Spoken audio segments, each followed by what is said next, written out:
fucking no chance. Hey, I'm not going out in here. Let's go. Go on then.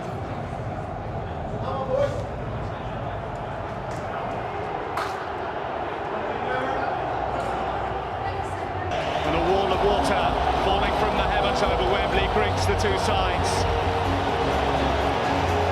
Walking out together with the same dream, both knowing that by the time they finish here, one will be soaring skywards towards the Premier League. The other will be feeling like their world is in ruins.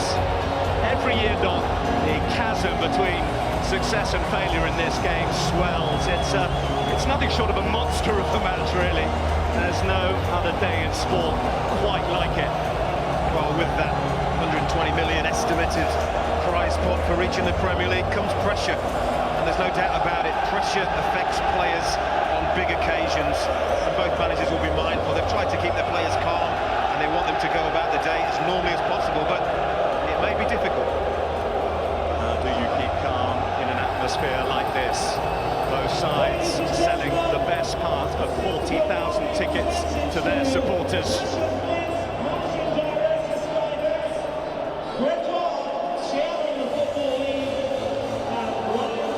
Here come the presentation party. Richard Flint, the managing director of the Football League sponsor Sky Bet.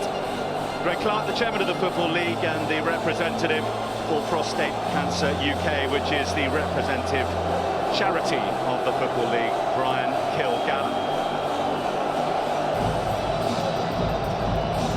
Well, you look down the line and one of these players, whether it be the Queen's Park Rangers experience or the comparative Derby lack of it, no, it'll be their day. Will it be their Windass moment, their Stephen Pearson moment, which of course took Derby up the last time they were here, back in 2007. Queen's Park Rangers, well, they need a hero. They haven't had a Wembley goal since Terry Fenwick scored here in the cup final against Spurs in 1982. Well, everyone you speak to about this one, Don, will have a different opinion. Will it be the footballing flair of Derby that will prevail, or perhaps the more pragmatic approach of the club where Steve McLaren started the season, Queen's Park Rangers? Well, it's a very, very hard question to answer. The one thing I do think Queen's Park Rangers must do is they have to try and stifle the free-flowing football that Derby County have produced on a very, very regular basis this season. He will know that. He'll know that his team can't afford to go gung-ho, leave spaces in behind for the pace and the mobility that we've spoke about that Derby possess. He will just be hoping that his team can let Derby County pass that ball out. Full court press almost, if you like, to force Lee Grant to kick the ball. Austin is shaken off Thorne and takes it early. Well, sometimes the best strikers have just got blinkers on when it comes to getting themselves an opportunity to strike at goal, and Charlie Austin falls into that category. We've seen him smack them in from there more than once. Lots of swerve on the ball. It's always right. Ward with the corner. Dunn got it out. Back in by Ward again. A header there at the far post. Couldn't be manoeuvred back in the goalward direction by Craig Forsyth. It's a decent situation. He just hangs out the back post. I'm not sure Clint Hill is aware that he's there.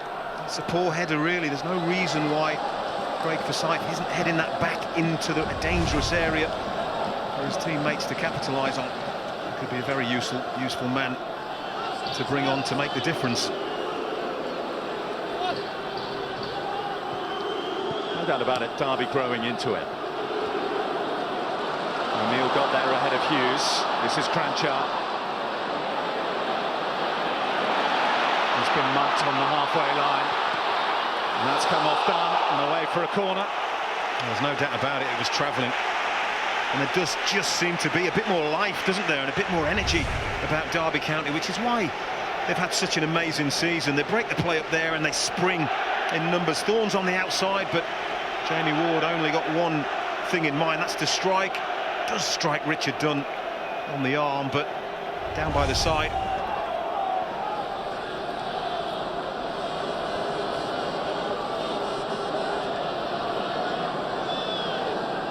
Plenty forward here from the Rams. Ward will take. Really good delivery as well, and otherwise we would have had the opener. Well, that's the one, isn't it? That's that in-swinging free kick that if it misses everything, it might go in, and if Robert Green isn't fully concentrated, his team go a goal down there. That is wonderful goalkeeping. So many goalkeepers go for the little flick and try and anticipate, and the ball ends up in the net, and you can see what they thought.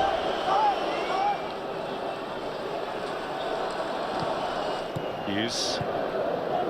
Well, it's ebbed one way and another this first half. Queen's Park Rangers controlled the opening stages of it, and Derby had their spell.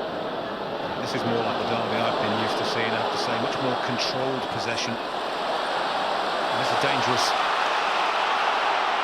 Clint Hill's done really well, and he's found Traore, who's leading the Queen's Park Rangers charge here. Armand Traore, the substitute. Seemed to get a bit of a nosebleed as he got into the penalty area. Well, Clint Hill does well and gives it to Armand Traore, and this is who Harry Redknapp would want on the ball. Possibly, arguably, the quickest player that Queen's Park Rangers have. So why is he not then running at Richard Keogh, knocking the ball past him and trying to make something happen? He must be doing much, much better than that.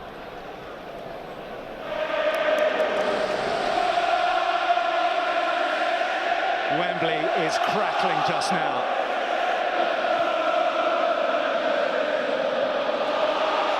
Charlie Austin. Buxton anticipated well. This is Doyle. Now Traore. Now Austin! Just wide. That's the moment. That was the moment that he's been waiting for, and you would put your house on him, wouldn't you, to hit the target, at least. Watch him, he gets floored there by Buxton, but he gets himself into an area where he can score a goal and get the shot. It's pulled back to him, and it's agonisingly close. He just doesn't get the kind of crisp contact or the direction that he's looking for, and that is the biggest chance of this playoff final so far. He talked in the build-up to the match to Patrick Davidson about unfinished business here at Wembley. He very nearly had a chance to finish it there. There's the change made. Doyle off, Zamora on.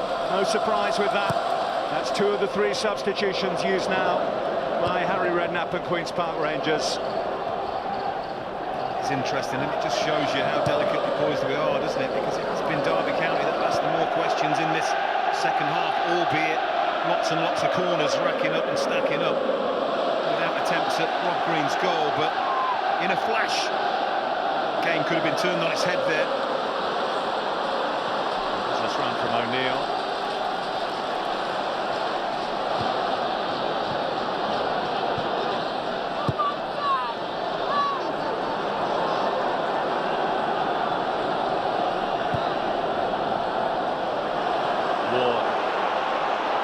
He's shown too much to Bath, and yes, he has. Boylett lost his footing, but he hasn't lost the ball. He's got Simpson overlapping. Austin! Again, I think he just tries to hit this too hard. That's the only mistake here. Jamie Ward overruns the ball, and he comes off hurt there in that collision. Boylett actually feeds the ball into a dangerous area. It finds its way to Charlie Austin. He's trying to wrap his foot around it, but he's under pressure and he's leaning back. Well, of the last 8 goals that Queen's Park Rangers have scored since his return from that shoulder injury, he's scored 5 of them. There was enough time before the end of the season to get him back fit and firing again. In the space of as many minutes, he had 2 chances, which is more than he'd had previously. Oh, chance here for Russell, in behind, brought down. Now that may well be big, big trouble here for Gary O'Neill. It's outside the box, so no question of a penalty. But did Lee Mason see him as the last man? No. I think there was some cover, you know, and I think that's why Gary O'Neill, who's walking over there, I think that's why Lee Mason hasn't given a straight red immediately, because there is a little bit of cover within the vicinity. There's no doubt about that. The trigger was about to be pulled, but does that make it a clear and obvious goal-scoring opportunity? We're about to find out. Red card in the playoff final for Gary O'Neill. Big call, big call. I mean, they do brilliantly, don't they? Russell, little nutmeg there, and Gary O'Neill brings him down. I think it's Clint Hill coming from the side, but he's too far behind. I mean, it's cynical in the extreme. You see Clint Hill there arriving on the scene, but he's a bit late, and I don't think there's any doubt Johnny Russell would have been clean through one-on-one with Rob Green, and it's a good decision in the end from the officials.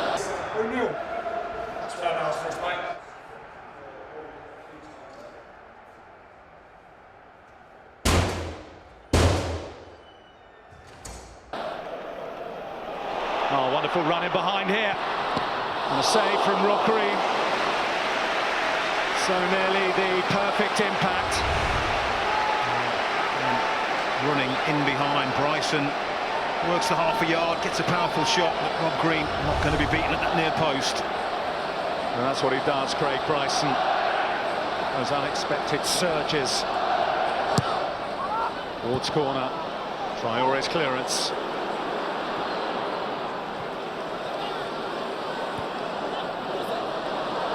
Bryson there ahead of Barton. Martin! Well, it's a corner. I can only presume that Rob Green has saved this. It was flying. Disciplined enough to keep Queen's Park Rangers out the other end. Forsyth. Bryson looks for the return, gets it. Barton couldn't stop him. Dawkins! Another save from Green, it's Ward! I think that's come off Chris Martin and gone behind. It has come off Chris Martin. I wonder whether that's the first sign that it might not be Derby County's day.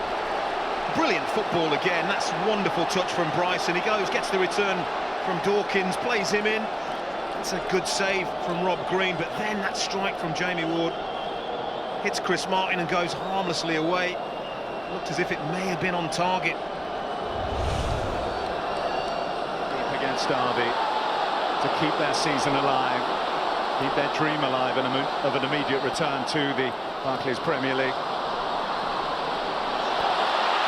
Martin has it back. Well, he didn't hit the target, but that's just how easy it would be for Derby County to switch off. Miscontrolled by Bryson. Martin takes advantage. 20th of the 90s, Sabora for Queen's Park Rangers.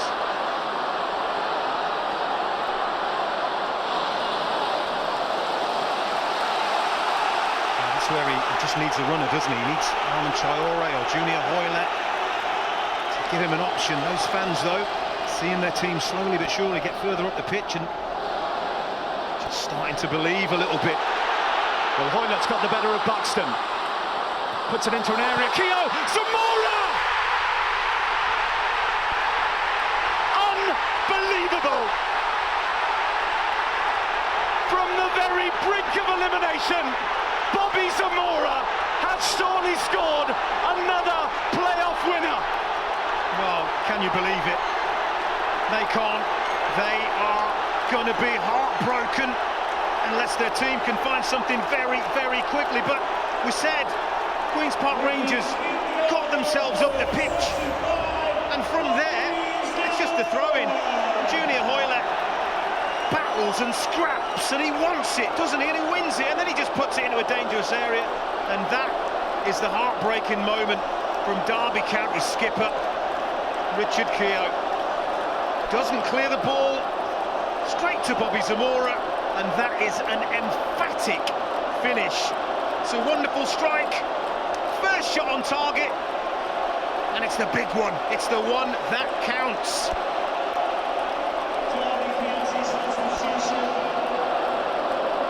9 years ago in Cardiff, he scored the goal that took West Ham back to the Premier League.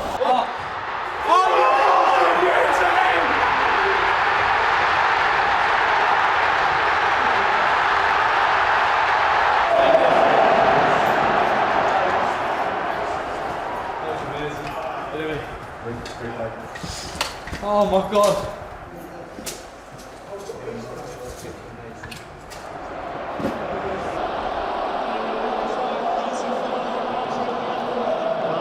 Change. Patrick Bamford comes on to try to save the day for Derby.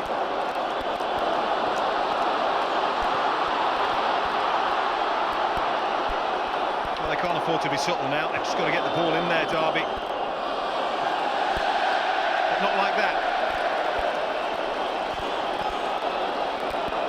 And confirmation of that change, Jamie Ward was the one who made way for Patrick Bamford.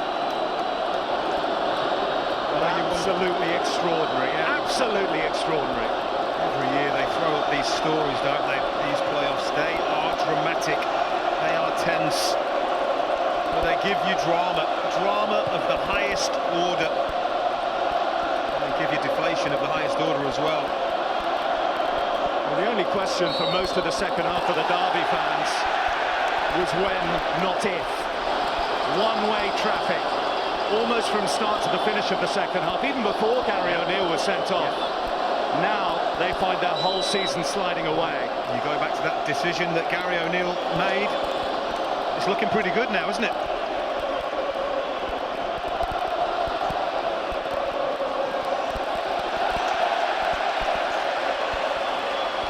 30 seconds that will go very quickly, I'm sure, for Derby County.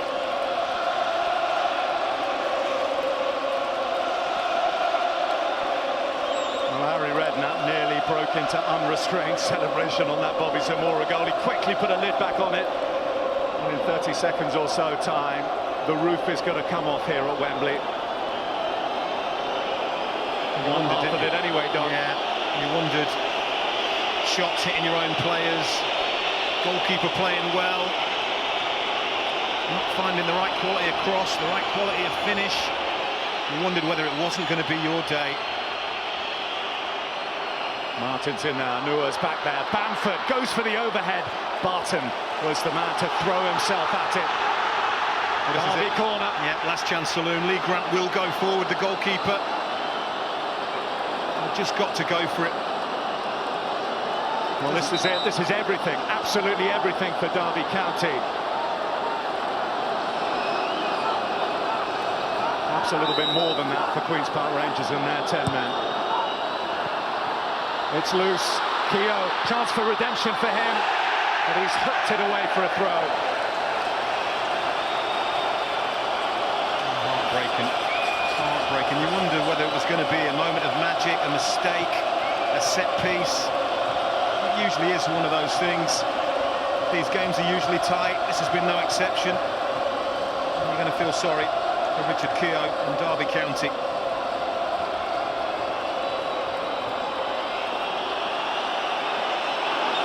And the 5th minute of added time, that is that. Bobby Zamora has done it for Queen's Park Rangers. Bouncing back to the Barclays Premier League. It is hooped heaven at Wembley. The unlikely win to take them back to the big time. He's been called Harry Houdini in the past, but how on earth has he and Queen's Park Rangers pulled this one off? The old stage of Bobby Zamora with the goal right at the depth to leave Derby County in a heap, to dash their dreams, but to mean that it is Queen's Park Rangers who head back with the most dramatic of late Wembley twists. Well, first of all, commiserations to Derby County. The players, their fans, it is heartbreaking, but Bobby Zamora, £120 million goal. And I'll tell you something, he's going to be the one that gets the headlines, but for me, Richard Dunn, Nedum Manua, that defence, the defending, they were under siege, and they all stood up, and they were all counted, and they were all manful, and they were all up for it. In a season where you rightly say some of them have been accused of not being up for the fight, well, they were, and they have taken the biggest prize, the very biggest prize. Promotion to the Premier League goes to Q.P.R.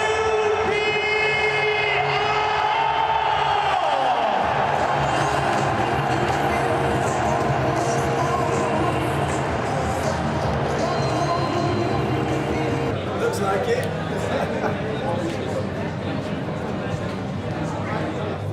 Oh, please God. All the ones are big. That's in there.